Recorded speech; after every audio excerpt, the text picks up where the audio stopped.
Welcome to today's podcast. We are going to talk about the pour over will.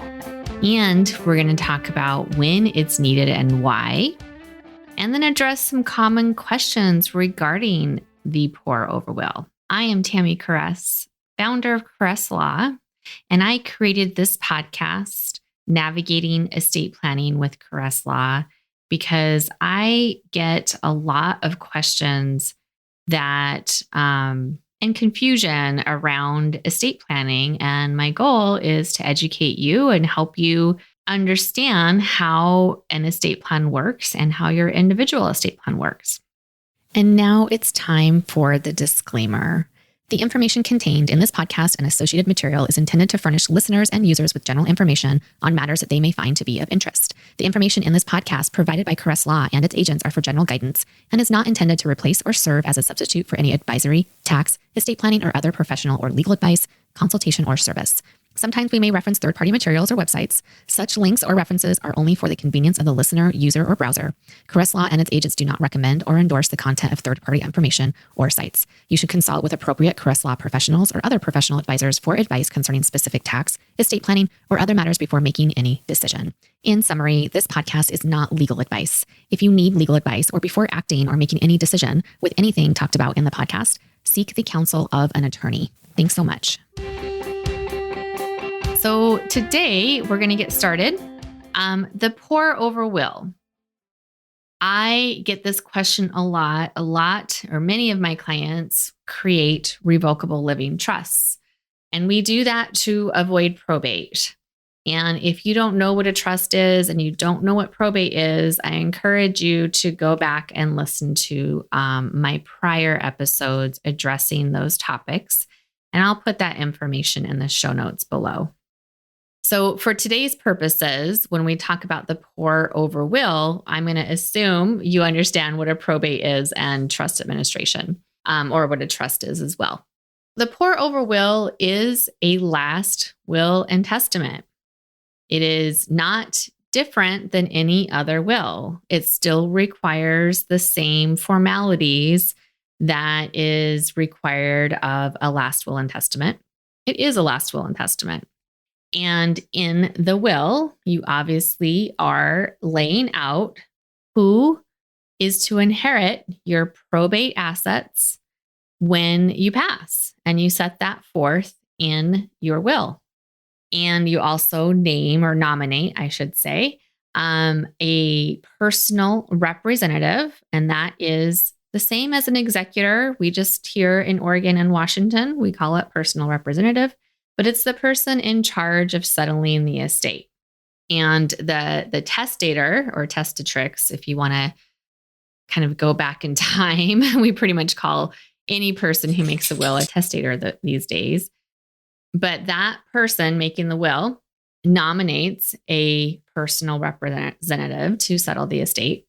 And typically that personal representative, once the testator has passed, will have to petition the probate court to get the nomination, to get them appointed as personal representative. So the pour over will does exactly that. It names the beneficiary of probate assets. It names the personal representative to settle the estate, or nominates them to settle the estate. And so what's the difference between, why are we talking about this? Well, the difference between a standard will and the pour over will is the beneficiary named under the document to inherit the probate assets. With a pour over will, the beneficiary is a trust. It's not an individual. It is a revocable living trust, typically a revocable living trust.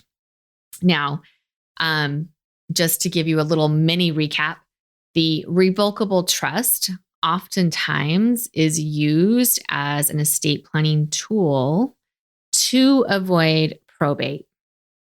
And when we have a revocable living trust, we also prepare a will. And that is the type of will we are talking about today, the pour over will. So why do we do this? Well, essentially, our goal, anytime you have a revocable trust in place, we want all of your assets that are considered probate assets to be renamed under your trust. So your trust becomes the owner of probate type assets. And when the trust becomes owner of probate type assets, it at your death, probate is avoided. Okay. So probate is the process of settling an estate through the courts. A trust, if the assets are, with regard to the assets owned by the trust, avoid that probate court administration. Okay.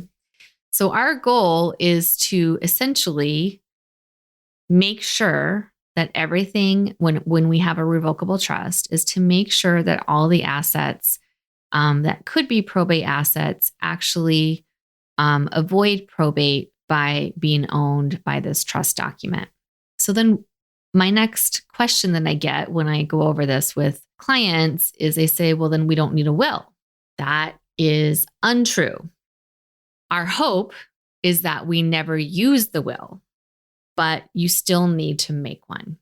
That is because in a plan where we're planning with a revocable trust, we always want to have a plan B.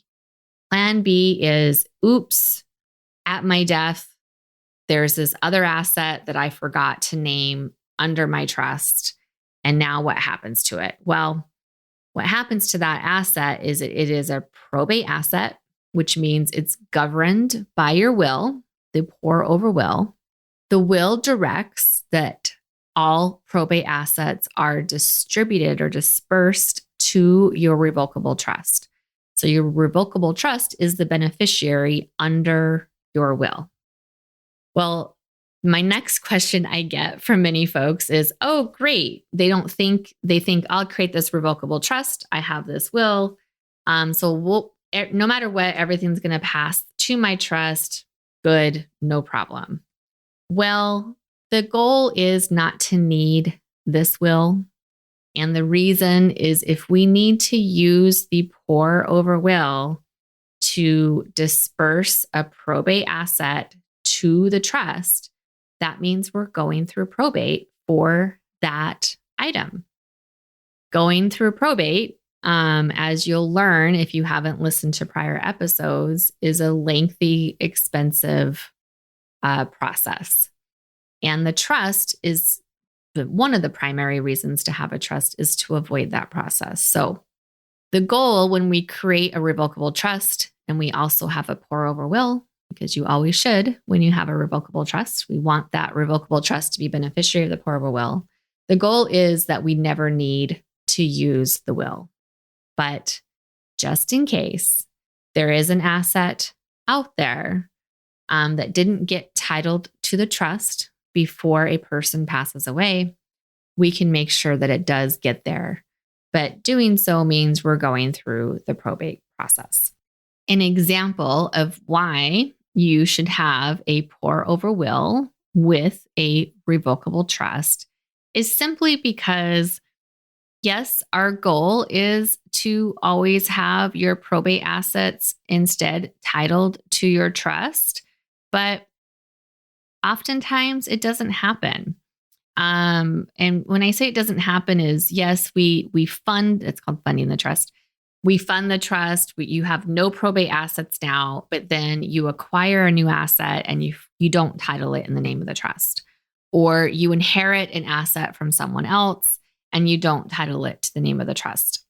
If you pass away with a probate asset and you do not have a will, but you have a revocable trust, then we have to look to state law to see who inherits that probate asset. That's because state law determines who inherits from you if you don't have a will in place and you have probate assets. I should just clarify that. If you have probate assets and you do not have a will in place, state law will determine who inherits from you. Who state law says will inherit from you might be different than who you actually intend to inherit from you under your revocable trust. So we always want a mechanism of making sure that no matter what process, even if it's probate, that the assets will be dispersed pursuant to your wishes under your revocable trust. So that's the primary reason why you need a will is you want to make sure you need a pour of a will with your revocable trust is you want to make sure that your intentions are honored. And the only way to do that is to actually have a will and a trust that works together. The will names the trust as the beneficiary. The trust names your ultimate beneficiaries, who are your individual persons or charities or organizations. Now, who doesn't need a pour over will? That is a person who does not have a revocable trust.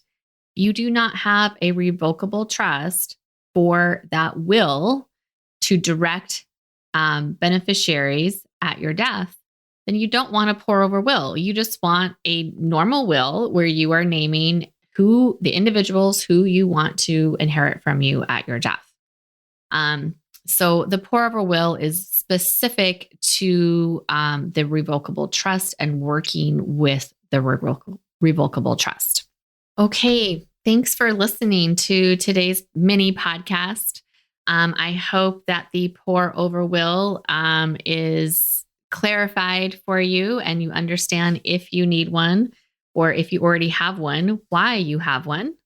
I really encourage you to go back and listen to my prior episodes. I have one, I think it's episode 1, titled, Should I Have a Will or a Trust?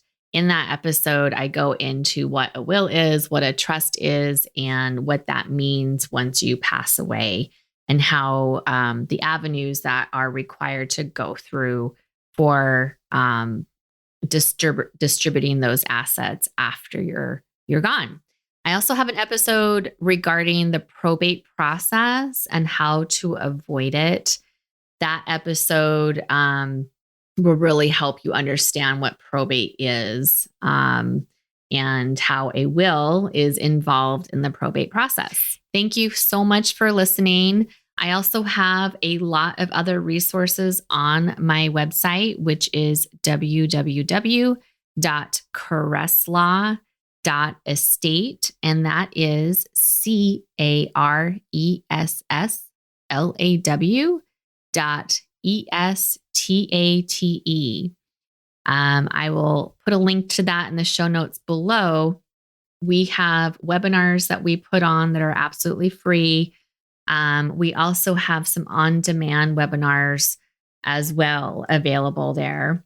And we have a probate and trust, I guess it's an estate planning primer that kind of talks, it's a written out version of talks about the differences between a will and a trust and probate.